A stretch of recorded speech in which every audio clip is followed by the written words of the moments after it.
बिस्मिल्लाहिर्रहमानिर्रहीम 5 minutes everyday English learning course lesson 21। आज का हमारा वर्ड है ग्रो।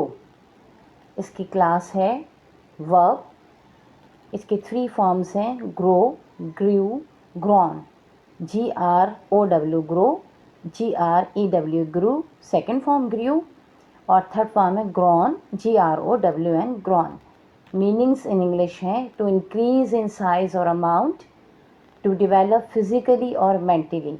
उर्दू में हम इसको कहेंगे बढ़ना या उगना। इसके सिनोनिम्स यानी इस जैसे मानी वाले अल्फाज हैं डेवलप, एक्सपेंड, इंक्रीज। और इसके मुताजात एंटोनिम्स हैं shrink, decline, decrease. Simple sentence में जो हम इसका इस्तेमाल करेंगे तो प्रेजेंट टेंस में ही ग्रोस वेजिटेबल्स यानी कि वो सब्जियां उगाता है।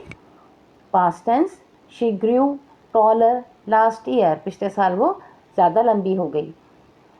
पास्ट पार्टिसिपल है they have grown so much, वो बहुत बड़े हो गए हैं।